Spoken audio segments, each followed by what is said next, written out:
Welcome to the channel, The Revenge of Slaves. Welcome to the new story of slavery. Dust coated the back of her throat, tasting like rusted iron and broken promises. Hiram hadn't even bothered to tip his bowler hat before turning his back on her. 30 seconds. That was all it took for 3 weeks of stagecoach travel to become a joke. She sat on her battered trunk, gripping the splintered wood, waiting for a tear that wouldn't come. Instead, a shadow blocked the brutal afternoon sun, smelling of crushed pine, horse sweat, and raw earth. Dust sifted through the floorboards of the Bitter Creek station platform, settling over Josie's boots in a fine powdery mockery of snow. She didn't move to brush it off. There was no point. The grit was already in her teeth, in the stiff, unwashed color of her cotton dress and buried deep beneath her fingernails. Hiram stood 20 feet away, speaking to the station master. He hadn't raised his voice, but the high nasal whine of his complaints carried perfectly over the rhythmic panting of the idle locomotive. She ain't what was in the picture. Look at her. Hands like a field hand and a face that looks like it's been left out in the wind to cure. I asked the agency for a soft-spoken homemaker, someone gentle. Josie picked at a splinter on the edge of her leather trunk until her thumb blod. A tiny bead of crimson welled up, bright and stark against her dirt, smudged skin. She pressed it against her skirt, leaving a rust-colored dot. She didn't feel the sting. She just felt a hollow, aching void where her relief was supposed to be. When Hiram had first walked up to her, holding a crinkled tintype photograph, she had tried to smile. It was a brittle, exhausted thing stretched over a face that hadn't seen proper sleep in 21 days of jolting carriage rides. Hiram had taken one look, his eyes dropping from the sharp angles of her jaw to the frayed hem of her skirt. He hadn't even offered a greeting. Just a recoil, a wrinkled nose, and a sharp pivot on his polished leather heel.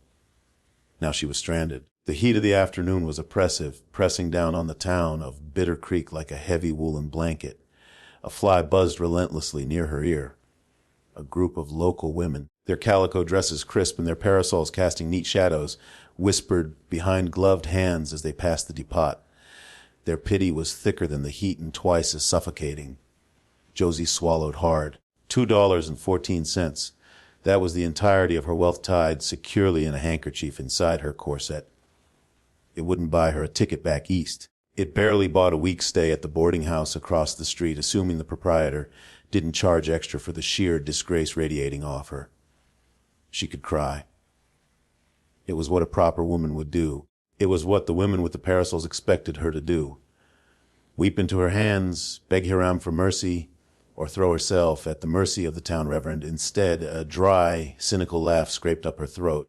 It was a harsh sound like two stones grinding together, the absurdity of it all. She had traded a life of scrubbing floors in a Boston tenement for a life of floors in the West, only to find she wasn't even pretty enough to be a maid under the guise of marriage. A heavy footstep made the wooden planks groan. Josie didn't look up. If you're here to sweep the platform, give me a minute. I'm busy ruining my life. Platform's clean enough. The voice was a low, gravelly rumble. It didn't belong to a townie. It resonated in a way that spoke of deep chests and open spaces. Josie slowly raised her head. The man blocking the sun was massive. He didn't wear a bowler hat or a starch, stiffened collar. His coat was made of heavy canvas and worn leather, stained with grease and smelling intensely of wood smoke, pine resin, and old sweat. His beard was thick, a dark tangle that hid the lower half of his face. But his eyes were clear. They were the color of wet bark, and they were studying her with an unnerving, quiet intensity. He didn't look at her with pity. He looked at her the way a man assesses a horse before a long, hard journey, looking for the structural integrity, looking for the break point. "You Hiram's mail order?" he asked. Josie's spine stiffened. She planted her boots firmly on the wood. "I was. Seems I expired in transit." The man shifted his weight. A rifle was slung casually over his broad shoulder, the wood of the stock polished smooth by years of friction. "He's a fool. Wants a porcelain doll in a country that breaks iron. And you're here to offer condolences. Save your breath, mister. I don't need charity, and I certainly don't need a sermon." She went back to staring at her trunk. She needed a plan. The saloon at the end of the street had a sign out for a washerwoman. It was backbreaking work. The kind that rotted your hands and bent your spine, but it paid. The giant didn't leave. He crouched down, a slow, deliberate movement bringing his eye level down to hers. Up close, the smell of him was stronger. Not dirty, but wild, like a storm blowing through a canyon. I ain't offering charity, he said quietly. His voice dropped to a register that barely carried past the edge of her trunk. I came to town for supplies, saw what happened, saw you sit here. Fascinating entertainment, I'm sure. Saw you didn't cry. He continued, ignoring her sarcasm. Saw you check the weight of your coin purse through your dress. You're practical. You don't panic. Josie glared at him. Get to the point before the sun sets. He held her gaze. There was no softness in him, no polite societal veneer. Just a raw, pragmatic hunger. My name is Leonard, he said. I got a cabin 3 hours up the ridge, and I got 2 kids, 5-year-old twins. Their mother died in the fever outbreak 2 winters back. He paused. The fly buzzed between them. Josie watched a muscle twitch in his jaw. They're wild, Leonard said, the words tasting like ash in his mouth. I can hunt, I can trap, I can keep the roof from caving in, but I can't raise them right. They're feral as mountain cats. I leave them alone too much when I'm checking lines. They need tending. He leaned in slightly. My twins need a mother like you. Josie let the words hang in the sweltering air. A mother like you, like me. She repeated, her voice dripping with skepticism. You mean cheap, unwanted, stranded on a platform with nowhere to go. Leonard didn't flinch. He didn't offer a polite lie to soothe her pride. I mean tough. I mean someone who takes a hit from a coward like Hiram and doesn't waste time weeping over it. I need someone who won't break the first time the snow piles up over the windowsills. Josie looked at him, really looked at him. There was a desperate exhaustion behind those bark-colored eyes. He wasn't looking for a wife. He was looking for a partner in survival. I don't know the first thing about raising children, she said, her voice dropping the defensive edge. I'm not a warm person, Leonard. I don't sing lullabies. I survive. That's all I've ever done. Survival is exactly what they need right now. The lullabies can wait. He stood up, towering over her again. I can offer you a roof that doesn't leak, a fire that doesn't go out, and enough meat to keep your ribs from showing through your dress. You won't be a servant. You'll be the lady of the house. We get married proper at the courthouse right now. It protects you, and it keeps the town gossips off my back. A sour knot tightened in Josie's gut. Marriage, another transaction. But this one didn't involve deceit. Leonard was laying out the harsh, unvarnished truth like tools on a workbench. She looked across the street. The saloon doors swung open, spilling the tinny. Out of tune notes of a piano and the harsh laughter of drunk men onto the dusty street. She imagined her hands plunged into lye water, scrubbing out the vomit and blood of strangers for pennies a day. Then she looked back at Leonard. If I say yes, she said, her voice surprisingly steady, I handle the house my way, you don't interfere. Deal. And if you ever raise a hand to me, I'll take that rifle of yours and shoot you in your sleep. The corner of Leonard's mouth twitched. It wasn't quite a smile, but it was close. Fair enough. Then grabbed the trunk. 10 minutes later, Josie was Mrs. Leonard Miller. The justice of the peace had rushed through the vows, sweating profusely, and eyeing Leonard's rifle with nervous glances. There were no rings, no kisses, just a signature in a ledger and a quiet nod between 2 strangers binding their lives together over an inkwell. The ride up the mountain was brutal. Leonard's wagon was a sturdy, unsprung thing designed for hauling lumber and pelts, not passengers. Every rut in the trail transferred a bone, jarring shock straight up Josie's spine. She sat on the hard wooden bench next to him, clutching the edge of the seat until her knuckles turned white. They didn't speak. The silence wasn't entirely uncomfortable. It was heavy with the exertion of the horses pulling against the steep incline. As they climbed, the suffocating heat of Bitter Creek began to bleed away. The dusty scrub brush gave way to towering ponderosa pines.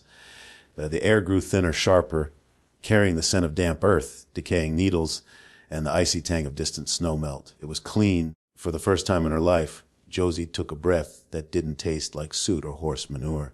She stole a glance at her new husband.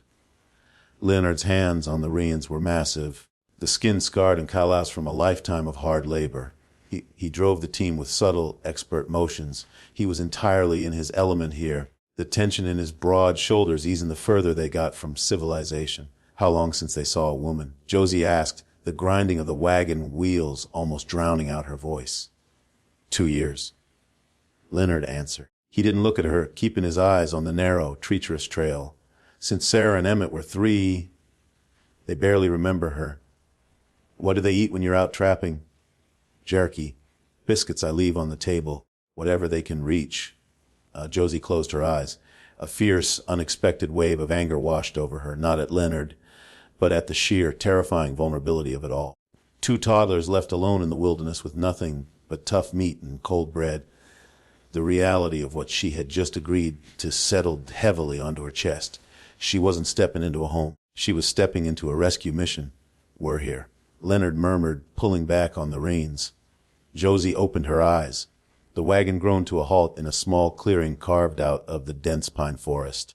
The cabin was exactly what she should have expected. It wasn't a cozy, romantic log home from a penny dreadful. It was a fortress. The logs were thick, chinked with mud and dried moss. The windows were small, designed to keep the cold out rather than let the light in. A stone chimney leaned slightly on one side, puffing a thin, lazy ribbon of smoke into the darkening sky. It looked lonely. It looked like a place where hope had frozen to death a long time ago. Well, Josie muttered, climbing down from the wagon. Her legs trembled slightly from the hours of jolting. Let's meet the monsters. The heavy oak door scraped against the uneven floorboards as Leonard pushed it open. The smell hit Josie instantly. It was a thick, stagnant mixture of old bacon, grease, damp wool, wood ash, and unwashed bodies. It wasn't filthy, but it was profoundly neglected. The fire in the hearth was little more than glowing embers. Shadows clung to the corners of the single large room like cobwebs. Emmett, Sarah. Leonard's voice was softer now, a low rumble designed not to startle. Silence. Josie stepped inside. Her boots clicked against the rough-hewn floor. She let her eyes adjust to the gloom. There was a heavy wooden table in the center of the room littered with tin cups and a half-eaten loaf of bread. A large iron stove dominated the kitchen area. Against the far wall, a large bed covered in a heavy bearskin pelt sat next to a smaller trundle bed. Something moved under the table. Josie froze. A pair of eyes reflected the dim light from the hearth. Then another pair. Come on out. Leonard coaxed, dropping his saddlebags by the door. Brought you something. Brought someone to meet you. A small, dirty face peered out from behind a table leg. It belonged to a boy. His hair was a matted nest of dark brown curls, his face smeared with soot and dirt. He wore a coarse cotton shirt that was 3 sizes too big, the sleeves rolled up in clumsy, bulky folds. Behind him, clutching the back of his shirt, was a smaller girl. Her face was identical, though her eyes were wider, more terrified. They looked like raccoons backed into a corner, wary, wild, ready to bite. Josie didn't feel a sudden magical rush of maternal warmth. She didn't want to fall to her knees and pull them into a tearful embrace. She just felt an overwhelming, crushing wave of exhaustion. The headache that had been threatening to hatch since Bitter Creek finally broke open behind her eyes, throbbing in time with her pulse. She stood there, a strange woman in dusty, stiff city clothes, staring at 2 feral children who belonged to a man she had met 4 hours ago. It was madness. The boy, Emmett, stepped cautiously out from under the table. He didn't look at Josie. He looked at Leonard's hands, checking to see if he had brought food. Who's that? The girl, Sarah, whispered loudly, pointing a sticky, dirt-caked finger at Josie. This is Josie, Leonard said awkwardly. He clearly didn't know how to bridge this gap. She's going to stay with us. She's your Numa. Josie winced. It was too fast, too blunt. Emmett immediately scowled. He grabbed a wooden block from the floor and threw it. It wasn't a hard throw, but it clattered loudly against the side of Josie's trunk, which Leonard had just hauled inside. Don't want her. Emmett growled, retreating back under the table. Smells weird. Leonard sighed a heavy, tired sound that seemed to deflate his massive frame. He moved to scold them, but Josie held up a hand. Leave it, she said flatly. She didn't try to coax them out with sweet promises. She didn't fake a smile. Instead, she took off her bonnet, hanging it on a wooden peg by the door. She unbuttoned the top button of her suffocating collar and rolled up her sleeves, exposing pale, thin forearms. She walked past the table, ignoring the 2 pairs of eyes tracking her every move. She went straight to the iron pump sink in the corner. She grabbed the handle and yanked it up and down. The mechanism groaned loudly before spitting out a stream of freezing, clear mountain water. She found a relatively clean rag hanging over the edge of a tin basin, soaked it, and pressed it against her face. The shock of the cold water was a violently beautiful relief. It washed away the station dust, the sweat of the wagon ride, and the lingering phantom touch of Hiram's disgusted gaze. When she lowered the rag, she turned around. Leonard was watching her from the doorway. The twins were peeking out over the top of the table, now fascinated by her indifference. "Right," Josie said, tossing the wet rag back into the basin. She looked directly at the children.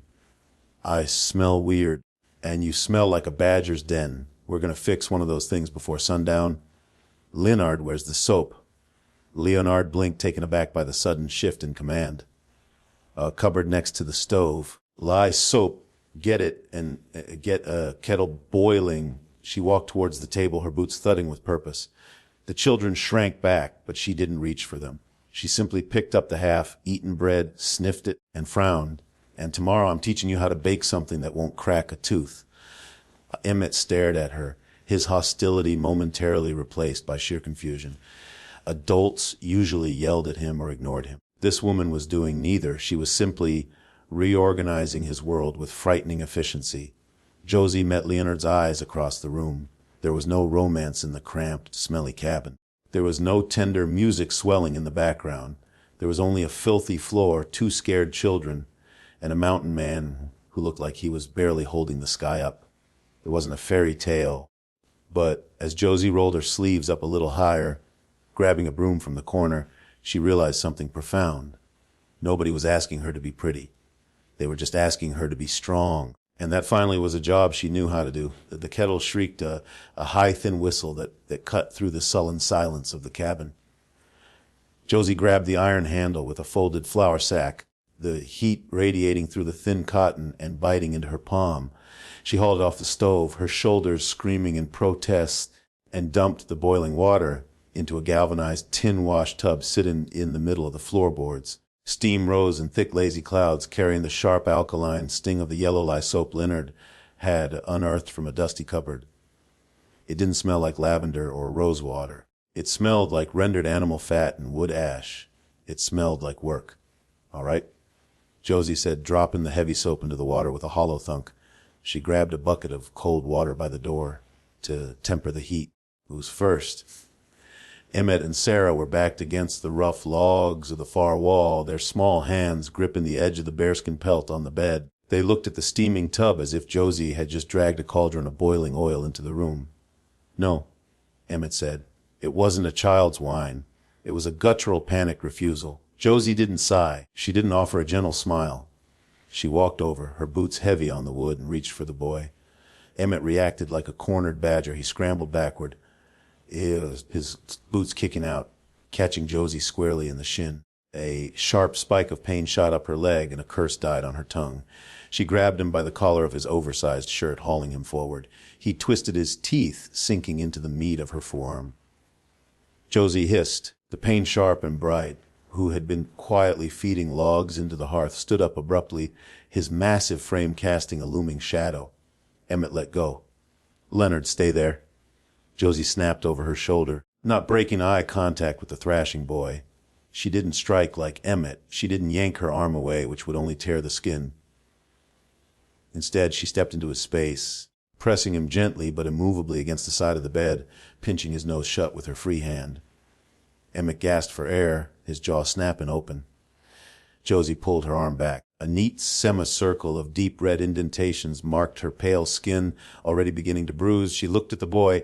His chest was heaving, his dark eyes wide with defiance and a deep, buried terror. "You bite me again," Josie said, her voice dropping to a quiet, dangerous whisper that carried perfectly in the quiet cabin. "And you'll be chewing on that lye soap for supper." "Do we understand each other?" Emmett stared at her. Adults in Bitter Creek yelled. His father usually just walked away, unable to bear the noise. This woman did neither. She just stood there, an immovable object smelling of station dust and cold sweat. He gave a tiny, jerky nod. "Good. Shirt off in the tub." The bath was a miserable, soaking ordeal. The water rapidly turned a sludgy, opaque gray. Josie scrubbed without malice, but without mercy. She dug 2 years of accumulated pine sap, hearth soot, and grace out of their hair, ignoring Sarah's high. pitched wailing and Emmett's stoic shivering glares. The lye soap stripped everything away, leaving their skin raw pink and smelling fiercely clean. By the time she hauled Sarah out and wrapped her in a frayed woolen blanket, Josie's own dress was soaked through to her knees. The hem slapped wetly against her calves, heavy and cold.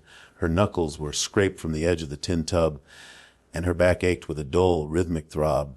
She stood up, pressing the heel of her hand into her lower back, and watched the twins huddle together by the hearth.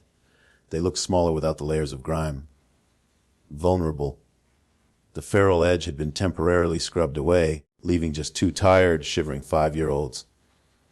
A tight knot formed in Josie's throat. She swallowed it down. Pity was useless here. Pity didn't chop wood or bake bread. She turned to find Leonard watching her. He was leaning against the doorframe, a ragged towel in his hands. He tossed it to her. It hit her chest with a damp slap. "You're bleeding," he said quietly, nodding at her forearm.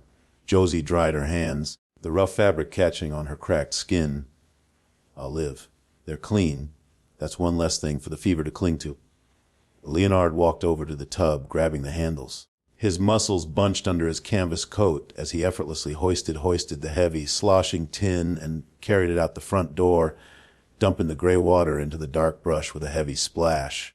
When he came back in the chill of the mountain, night followed him, a physical presence that sucked the warmth from the room. Bedtime. Leonard announced to the twins. They didn't argue. Exhaustion had finally won. They crawled into the small trundle bed, pulling a heavy moth-eaten quilt up to their noses. Within minutes, the cabin was filled with the rhythmic, shallow breathing of sleeping children. Josie stood in the center of the room, shivering slightly in her wet dress. The silence of the mountain settled over the cabin, heavy and absolute. There were no carriage wheels on cobblestones, no drunken shouts from the street below her old tenement window, just the crackle of the fire and the wind pressing against the mud-chinked logs. Leonard walked over to the large bed against the wall. He picked up his rifle, checking the chamber by habit, and leaned it against the headboard. Then he turned to her. "You take the bed," he said. He reached down, grabbing a heavy wool blanket from the foot of the mattress. "I'll sleep on a bedroll by the fire." Josie crossed her arms, rubbing the gooseflesh on her arms. "I'm not putting you out of your own bed, Leonard. It's wide enough for two. We're married."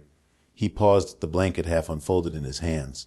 He looked at her, his dark eyes unreadable in the dim, flickering light. The air between them suddenly felt thick, heavy, with the unspoken reality of what they had done in the courthouse. Two strangers bound by ink and desperation.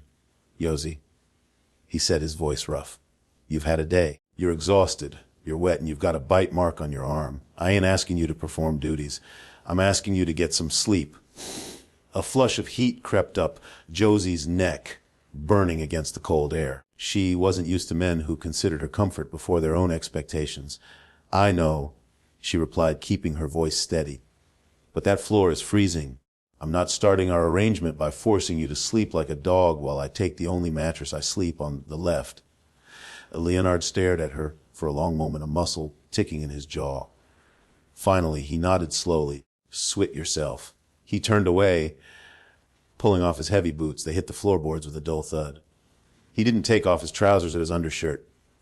Josie retreated to the darkest corner of the cabin, turning her back to him to strip off her wet dress and corset. The cold air raised prickles on her skin, biting deep into her bones. She pulled a flannel nightgown from her trunk, her fingers stiff and clumsy on the buttons. When she climbed into the bed, the mattress dipped heavily beneath Leonard's weight. He lay perfectly still, his back toward her, a solid wall of heat radiating through the thick blankets. He smelled of wood smoke, old leather, and the sharp, clean scent of the pines outside. Josie lay on the very edge of the mattress, her body rigidly straight. She closed her eyes, listening to the wind howl around the corners of the cabin. She was terrified. She was miles from anywhere, sharing a bed with a giant she barely knew, responsible for two children who hated her.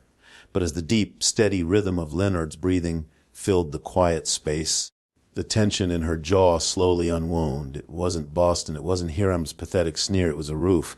It was a fire, it was survival. Josie pulled the bearskin pelt up to her chin, the coarse fur scratching against her cheek, and finally let the darkness take her. The cold woke her before the sun did. It didn't just seep into the cabin it invaded. It slid through the microscopic cracks in the mud. Chinking pooled on the floorboards and settled heavily into Josie's bones.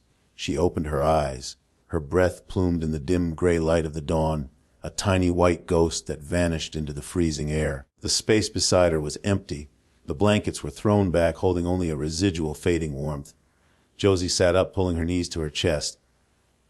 A sharp ache throbbed behind her eyes, the lingering hangover of yesterday's stress. The cabin was silent, save for the soft, whistling snores coming from the twins' trundle bed. She swung her legs over the edge, her bare feet hitting the floorboards. The shock of the wood was like stepping on a slab of butcher's ice. She gasped, quickly grabbing her heavy woolen stockings and yanking them up to her knees. By the time she had wrestled herself into her stiff, dried dress, the fabric still smelling faintly of lye and smoke. The heavy front door swung open. Leonard ducked inside, bringing a flurry of dry, powdery snow and the metallic smell of blood with him. He held 3 skinned rabbits by their hind legs, the meat dark and stringy. His beard was frosted with ice, his canvas coat stiff with the cold. "Snowing," he said, stating the obvious. He walked over to the wash basin, dropping the rabbits onto a wooden cutting board with a wet smack. "Early this year. Going to be a hard freeze tonight." Josie walked over to the stove. The embers in the hearth were completely dead. The iron belly of the stove was cold to the touch. "How do you light this thing without smoking us out?" "Damper's tricky," Leonard said. He wiped a bloody hand on a rag and stepped beside her. The sheer size of him made the kitchen area feel claustrophobic. He reached past her, his arm brushing her shoulder. The contact was brief, rough, and entirely utilitarian, but Josie felt a strange static shock travel down her arm. He flipped a metal lever on the pipe. "Open it wide. Birch bark first, then the dry kindling. Don't crowd it. It needs to breathe." He struck a match on the side of the iron, touching the sulfur flame to a curl of white bark. It caught instantly, flaring bright and hot. Within minutes, a small contained fire was popping inside the stove, the cast iron slowly beginning to radiate a desperately needed heat. "I got to check the traps down the lower ridge," Leonard said, moving back to the rabbits. He grabbed a heavy cleaver, bringing it down with a sickening crunch to remove the heads. "Take kids about 4 hours. The kids will wake up soon. They're going to be hungry, and they're going to be mean." Josie watched him work. His movements were brutal, efficient, and deeply unsettling. "I can handle mean." Leonard paused, wiping the blade on his trousers. He looked at her, his bark-colored eyes heavy with a warning. "Don't let them outside, not even to the privy, unless you're holding their hands. Cougar tracks near the wood pile this morning. And don't go poking around the shed out back. I keep my bear traps there. They're set and rusted. They'll snap your leg clean in half." He walked over to a wooden peg by the door, lifting a heavy leather holster. He pulled out a massive black powder revolver. Checking the cylinder, he walked over to the table and set it down in front of Josie. It hit the wood with a heavy final thud. "Keep it close," he said. "Don't shoot the dogs if they come sniffing around. But if something walks on 2 legs and doesn't knock, shoot through the door." Josie stared at the gun. It smelled heavily of oil and cold iron. It wasn't a gentleman's dueling pistol. It was a tool for killing, plain and simple. She didn't reach for it, but she nodded. "For hours. Bring back something bigger than a rabbit if you can. These kids look like they're made of twigs." A ghost of a smile touched Leonard's lips. Hidden quickly by his thick beard, he grabbed his coat, pulled his hat down low over his eyes, and walked out the door. The click of the heavy latch sliding into place sounded like a vault ceiling shut. Josie was alone. She stood in the center of the room, listening to the wind pick up, throwing tiny pellets of snow against the small, cloudy windows. She looked at the gun, then at the skinned rabbits, and finally at the flour barrel sitting in the corner. "Right," she muttered to the empty room. "Biscuits." An hour later, the cabin smelled of burnt flour and desperation. Josie coughed, waving a rag to clear the blue smoke hovering near the ceiling. The tricky damper had lived up to its name, choking the fire and sending a thick cloud of soot into the room before she finally wrangled it open. On the table sat a tin plate holding 6 misshapen lumps of dough. They were scorched black on the bottom, pale and doughy on top, and heavy enough to be used as ballast on a ship.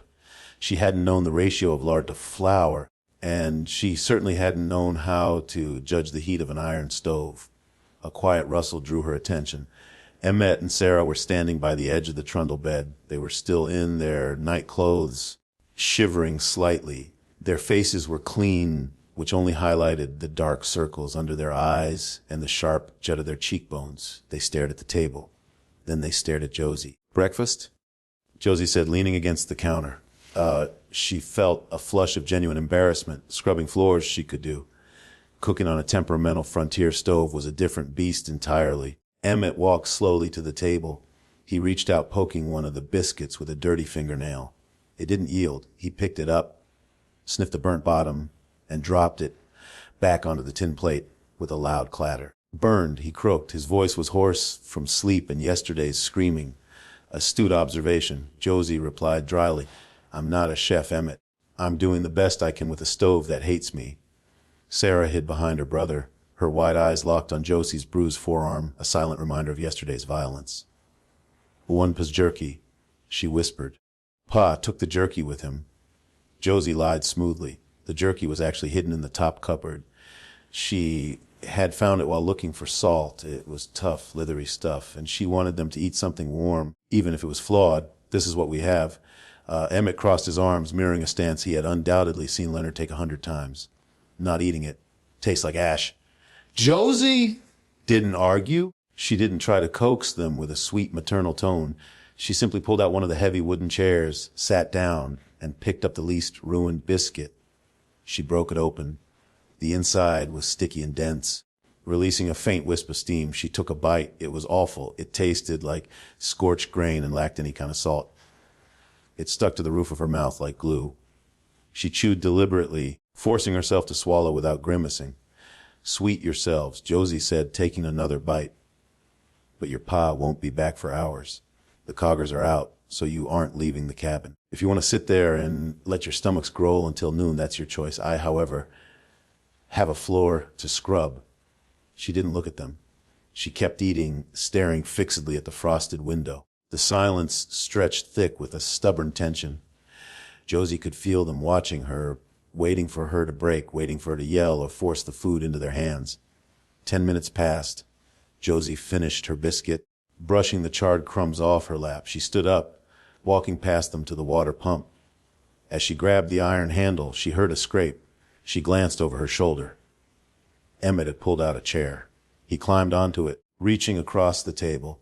He grabbed a biscuit, breaking it in half with a sharp crack, and handed a piece down to his sister. He took a bite, his face scrunched up in disgust, his nose wrinkling. He chewed hard, his jaw working mechanically. He looked up, catching Josie watching him. He didn't smile. He didn't say thank you. But he didn't spit it out either. Josie pumped the handle, the cold water splashing into the tin basin. It wasn't a victory. It was just a truce forged over burnt flour and freezing floors. But as she picked up the scrub brush, she felt the tight knot of panic in her chest loosen just a fraction.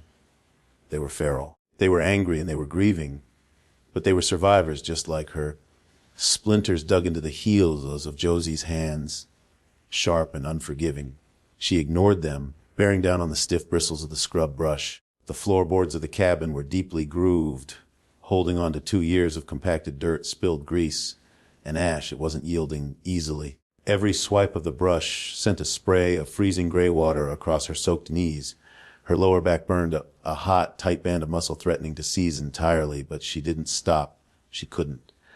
Scrubbing was math. It was logic. You apply force, you apply lie, and the filth goes away. It was the only thing in this chaotic, terrifying wilderness that she could control. Emmett and Sarah watched her from the safety of the bearskin rug. They hadn't spoken since the biscuit incident. They simply sat there, their knees pulled to their chests, tracking her rhythmic, punishing labor. They looked like 2 starving birds huddled on a wire. Josie paused, wiping a string of sweat from her forehead with the back of her wrist.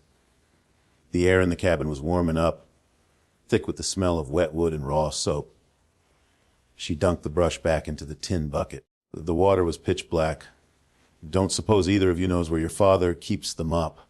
she asked, her breath coming slightly short. Emmett blinked. He didn't answer. Sarah shoved her face into her brother's shoulder. "Right. Hands and knees it is." Josie grunted, hauling the heavy bucket toward the door to pitch the foul water into the snow. When she turned back, the heavy iron latch clattering shut behind her. She froze. Sarah was standing by Josie's open trunk.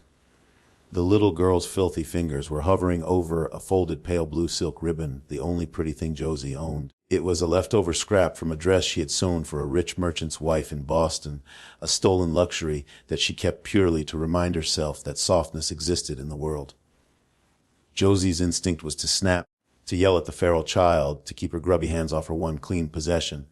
The words rose in her throat, bitter and sharp, but she looked at Sarah's face. The girl wasn't malicious.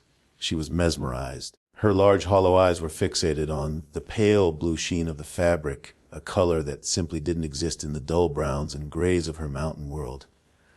She reached out her finger, trembling slightly, and stroked the silk. A heavy, aching silence filled the room. Josie let out a slow breath, swallowing the harsh reprimand. She walked over her boots, leaving damp footprints on the newly scrubbed floor. Emmett tensed on the bed, ready to spring to his sister's defense, but Josie didn't raise a hand. She knelt beside the trunk, her wet skirt pooling around her. "It's silk," Josie said. Her voice was quiet, stripped of the abrasive edge she usually wore like armor. Sarah flinched, snatching her hand back, as if the ribbon had burned her. She looked at Josie, terrified. Josie reached into the trunk and picked up the ribbon. It weighed practically nothing. She held it out toward the little girl. "You don't grab things that don't belong to you. That's a rule. But you can look. Hold out your hand." Sarah hesitated. She looked at Emmett, who gave a tiny, uncertain shrug. Slowly, agonizingly, Sarah extended a small, calloused hand. Josie draped the silk ribbon over the girl's palm. Sarah let out a tiny, barely audible gasp. She rubbed her thumb over the smooth surface, her expression caught somewhere between wonder and grief. It was a heartbreakingly normal reaction from a child who had been living like a trapped animal. "Mama had a blue dress," Sarah whispered. The words were raspy, as if her vocal cords had rusted from disuse. Josie felt a tight, painful constriction in her chest. She didn't offer a platitude. She didn't say, "I'm sure she was beautiful," or "she's in a better place." Cynicism had taught her that children saw right through empty comfort. "Blue is a good color," Josie said simply. She reached out carefully, taking the ribbon back. She didn't put it in the trunk. Instead, she stepped closer to Sarah, her movement slow and deliberate. She tied the ribbon around the end of one of Sarah's tangled braids, knotting it securely. "Keep it out of the stew pot," Josie ordered. Standing back up, Sarah reached up, touching the silk knot in her hair. A tiny, fractured ghost of a smile touched the corners of her mouth. She didn't say, "Thank you." She just turned and bolted back to the safety of the bearskin rug, pressing herself against Emmett. Josie turned back to her bucket, her hands shaking slightly. She wasn't a mother. She didn't know how to heal the deep, gaping wound these children carried, but she knew how to survive, and she knew that sometimes survival required a tiny piece of blue silk just as much as it required a loaded gun. She picked up the scrub brush. The floor wasn't going to clean itself. Shadows bled from the corners of the cabin, thickening as the afternoon light failed. Wind had shifted from a hollow whistle to a low, sustained roar, battering the logs and rattling the heavy oak door in its iron frame. The temperature inside plummeted the second the sun dipped behind the ridge. Josie fed another thick wedge of split pine into the stove, her knuckles raw and bleeding slightly from the coarse bark. 4 hours had come and gone. It had been nearly 7. Leonard's heavy black powder revolver sat on the clean table, a dark oily threat in the dimming light. Josie hadn't touched it, but her eyes snapped to the weapon every time the wind hit the roof with a particularly heavy thud. The twins were asleep again, exhausted by the sheer effort of staying warm. They were curled tightly around each other under the heavy quilt, Sarah's fingers still clutching the blue silk ribbon in her hair. Josie paced the short length of the room. Her damp dress had dried stiff, smelling sharply of lye and the lingering smoke of burnt biscuits. She stopped by the window, rubbing a small circle in the frost. Nothing. Just a swirling, violent wall of white erasing the world outside. Panic, cold and sharp, began to uncoil in her stomach. If Leonard didn't come back, she was dead. It was a simple, brutal equation. She didn't know how to set a trap. She had 2 starving children, a handful of flour, and a gun she barely knew how to handle. A heavy, muffled scrape sounded outside the door. Josie spun around, her heart slamming against her ribs. She took 3 rapid steps to the table and grabbed the revolver. It was impossibly heavy, the iron grip freezing against her palm. She pointed it at the thick wooden door with both hands. Her finger hovered outside the trigger guard, slick with cold sweat. She wasn't a killer, but the wilderness didn't ask for credentials. It only asked what you were willing to do to see tomorrow. Leonard, she called out. Her voice wavered, betraying her. Nothing but the wind. And then the heavy iron latch lifted with a harsh clank. The door should inward forced against the howling gale. Josie raised the gun higher, her breath catching in her throat. Leonard stumbled inside. He didn't look like the immovable giant from the train platform. He was covered in a thick crust of snow, his heavy canvas coat frozen solid. Over his broad shoulders he carried the carcass of a small mule deer, its throat cleanly slit. He kicked the door shut with a heavy boot, sealing out the storm, and dropped the deer onto the floorboards with a wet, heavy thud. Josie lowered the gun, her arms trembling so violently she almost dropped it. She set it carefully on the table and leaned against the wood, sucking in a jagged breath. "You're late," she managed to say. Leonard leaned heavily against the log wall, his chest heaving. The snow on his beard began to melt, dripping onto his chest. He reached up, pulling off his frozen leather gloves with his teeth, and spat them onto the floor. His left hand was a mess. The knuckles were torn open, caked with dark, half-frozen blood. A nasty gash ran up his forearm, tearing through the heavy sleeve. "Ice," Leonard rasped, his voice ragged. Slipped on a rock face, checking the upper line. Deer bolted. Had to track it 3 miles in the whiteout. He pushed away from the wall, his boots leaving wet, muddy tracks on Josie's newly scrubbed floor. He staggered toward the wash basin. Josie pushed off the table. The panic evaporated, replaced instantly by the cold necessity of the moment. She grabbed the kettle off the stove and poured the warm water into the basin. "Sit down," she ordered. Leonard slumped heavily into a wooden chair. Josie pulled his torn sleeve up, wincing at the jagged tear. It was filled with dirt and tiny shards of pine bark. "This is going to burn," she said, reaching for the yellow lye soap. "Do it." She worked quickly. She didn't offer a soothing touch. Survival didn't afford softness. She scrubbed the dirt from the wound with the rough cloth. The lye stinging the raw flesh. Leonard's jaw tightened, a muscle throbbing near his ear. But he didn't make a sound. Up close he smelled of copper, wet wool, and desperate exertion. "You're shaking," Leonard noted quietly, his gaze fixed on her pale, bruised forearm, the one his son had bitten yesterday. "I thought you were dead," Josie said bluntly. She rinsed the rags, the water turning a rusty pink. "And if you die, I die. The kids die. So try to avoid slipping on ice in the future." A low, tired chuckle vibrated in Leonard's chest. "I'll make a note of it." He looked past her, his eyes sweeping the room. He saw the scrubbed floorboards. He saw the sleeping twins. Finally, his eyes caught the flash of blue ribbon. "You cleaned the floor." "I prefer to freeze to death in a sanitary environment." Josie finished binding his arm with a strip of clean linen torn from her petticoat. Leonard looked down at the bandage, then up at her face. He reached out with his good hand. Josie tensed, expecting a reprimand. Instead, his Carlisle's fingers lightly brushed the back of her bruised hand. It was a fleeting touch. "You held the ground," he said softly. "Thank you, Josie." Josie stepped back. She wasn't used to gratitude. She was used to men who took her labor as their due. This quiet acknowledgement felt heavier than the gun. "Got the deer, Leonard," she said, her voice defensive and sharp. "Before it bleeds all over my clean floor." She turned away briskly, but as she gripped the iron poker by the stove, she realized her heart was beating a strange, rapid rhythm. It wasn't panic anymore. It was something entirely new and infinitely more dangerous. Blood stained the creases of Josie's palms, a deep oxidized brown that refused to wash out no matter how hard she scrubbed at the frozen pump.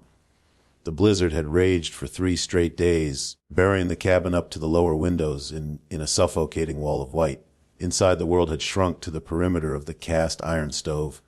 They had lived on a brutal, intimate schedule of survival, feeding the fire, melting snow for water, and rendering the mule deer Leonard had dragged through the storm. Josie hadn't balked at the butchering. When Leonard's injured arm had swollen, the torn flesh hot and angry against his canvas shirt, she had taken the heavy cleaver from his good hand. She didn't know the proper cuts, but she understood hunger.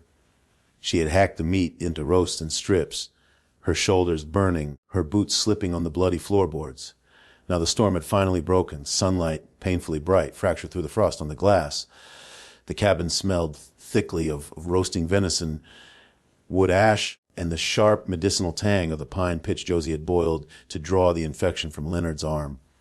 "You're scraping the grain raw." Josie paused, the stiff bristles of her scrub brush hovering over the table. She looked over her shoulder. Leonard was sitting on the edge of the large bed, his left arm resting heavily on his knee. He looked terrible. His skin was pale beneath his dark beard, the edges of his eyes deeply creased from fighting the fever that had spiked 2 nights ago. But the fever had broken. His bark-colored eyes were clear, tracking her movements with a quiet the focus. "The blood seeps into the wood," Josie said flatly, turning back to the table. "If I don't scrub it out, it'll attract flies when the thaw comes." Flies are months away, Josie. Leave it." She didn't stop scrubbing. "I'm not living in an abattoir, Leonard." A heavy sigh shifted the mattress springs. "You haven't sat down since Tuesday. The meat is salted, the floor is clean, the fire is built." He was right. Her body was a tight, vibrating string of exhaustion.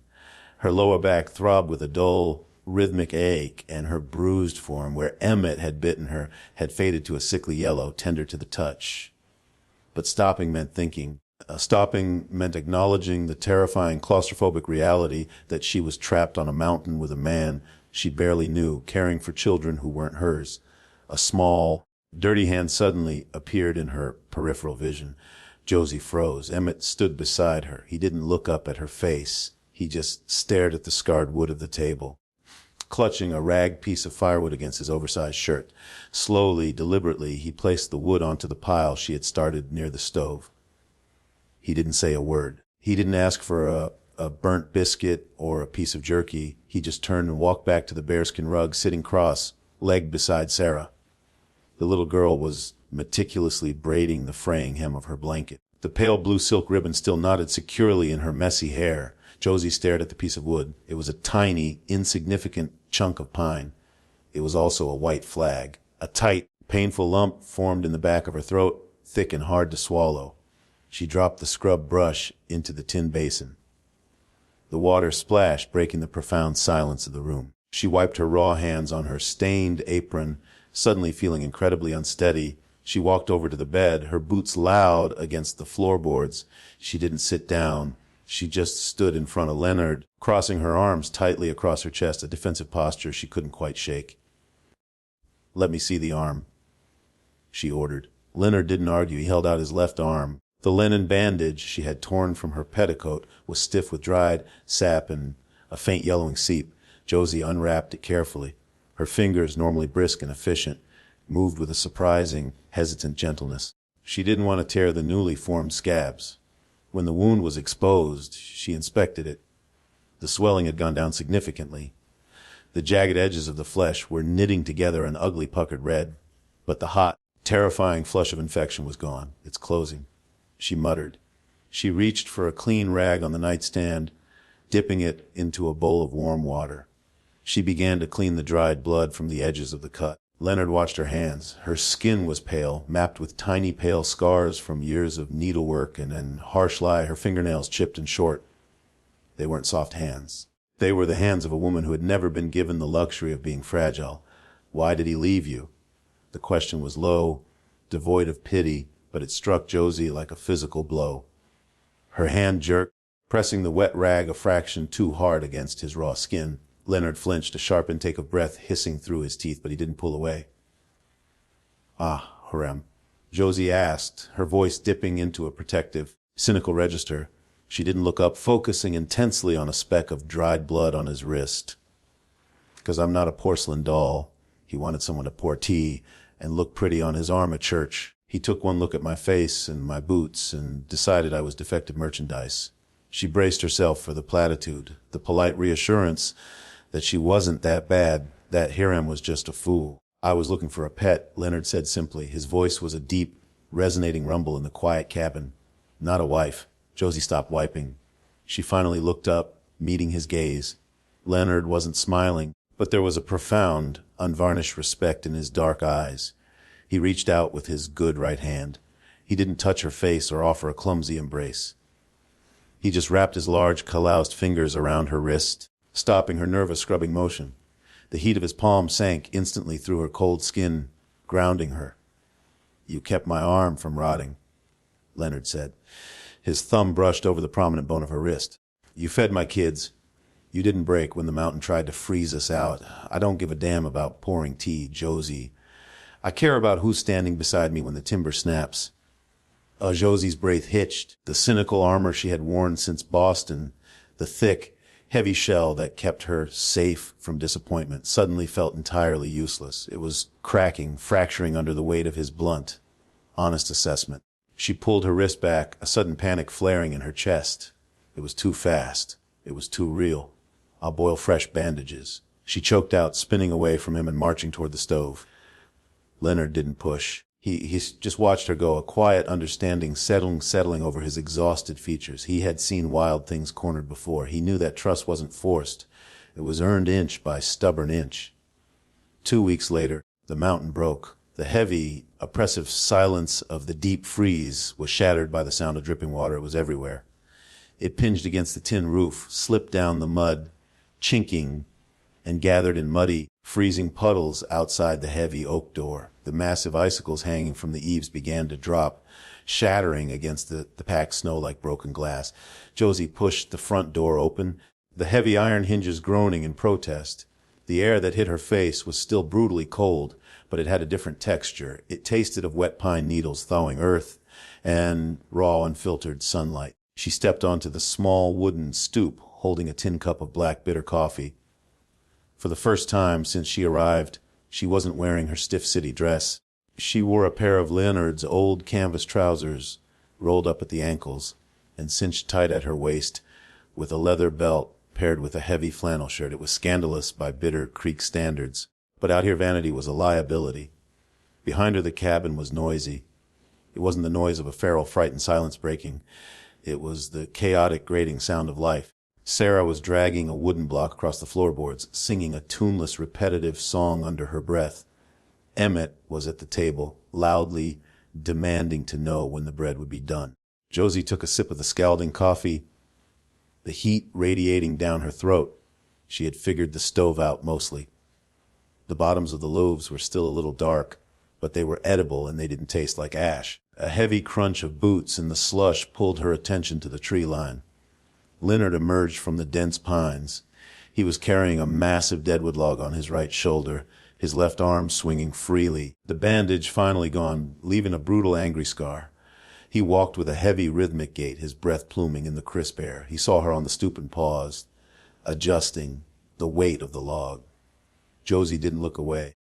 She didn't cross her arms defensively. She just watched him, mapping the broad slope of his shoulders, the thick tangle of his dark beard, the pragmatic, unyielding strength of him. He wasn't a hero in a dime novel. He didn't smell of bay rum and money. He smelled of wood smoke, sweat, and survival. And he was hers. The realization didn't come with fireworks or soaring orchestral music. It settled into her chest like a heavy, warm stone. A foundation. Leonard walked up to the stoop and let the log slide off his shoulder. It hit the muddy ground with a deep, vibrating thud. He wiped a streak of dirt from his forehead with the back of his wrist, breathing heavily. "Wood's wet," he grunted, leaning his hands on his hips. "Going to smoke like a chimney till we get it dried out. Then I guess we'll smell like smoked ham for a few days." Josie replied. Leonard looked up at her, standing a step above him on the stoop. His eyes drifted over her borrowed clothes, the stray hairs escaping her messy bun, the relaxed slope of her shoulders, the guarded, razor-sharp tension that had defined her every movement since the train station was gone. He stepped up onto the bottom stair, closing the distance between them. The smell of the thawing mountain was entirely overwhelmed by the scent of him. Josie's grip on the tin cup tightened, her knuckles turning white. She didn't retreat. "Town's a week away from being possible," Leonard said, his voice dropping into that low, gravelly register that seemed to vibrate straight through her boots. "I need to go down, sell the pelts, restock the flour." He paused, a rare uncertainty flickering in his dark eyes. "I can get you a ticket back east, Josie. The marriage was a piece of paper to get you off the street. You paid your debt in full, patching my arm, and keeping those kids alive through the freeze. You don't owe me a damn thing. Josie stared at him. The out plainly offered a ticket back to scrubbing floors for rich women who looked through her. Back to the suit and the noise and the terrible knowing insignificance of the city. She looked past him at the jagged, brutal teeth of the mountain range stretching against the sky. It was unforgiving. It would kill them if they made a mistake. Then she looked back at Leonard. "Who's going to make the biscuits if I leave?" she asked softly. "You'll poison yourselves." Leonard's chest hitched, the tension bled out of his massive frame replaced by a fierce grounding relief. He reached out his rough, scarred hand wrapping around the back of her neck, his fingers tangling in the loose hair at the nape. He pulled her down. The kiss wasn't gentle. It wasn't polite. It was a collision of cold air and hot breath tasting of black coffee and desperate, undeniable necessity. His beard scratched against her chin, rough and wild. Josie's hands came up, dropping the tin cup into the snow with a dull hiss, and grabbed the thick lapels of his canvas coat. She held on tight, kissing him back with all the fractured, cynical, resilient pieces of her heart. When he finally pulled back, resting his forehead against hers, they were both breathing hard. "Stay," Leonard whispered, his voice incredibly raw. Josie closed her eyes, the winter sun warm against her bruised cheek. "I'm not going anywhere, mountain man. Now get inside before you track mud all over my clean floor." He laughed, a deep, beautiful sound that echoed against the pines. It wasn't a fairy tale. It was harder, dirtier, and infinitely better. It was home. Did you feel the heat of that final moment? Josie traded a broken promise for a brutal wilderness. But she found exactly where she belonged. Not as a porcelain doll, but as the unbreakable heart of a mountain family. If you love the grit, the slow burn tension, and a romance built on pure survival, smash that like button. Let me know in the comments what you thought of Josie's savage, burnt biscuit parenting style. Don't forget to share this video with fellow romance lovers and subscribe for more deeply human, raw, and unapologetic frontier storytelling. See you in the next one.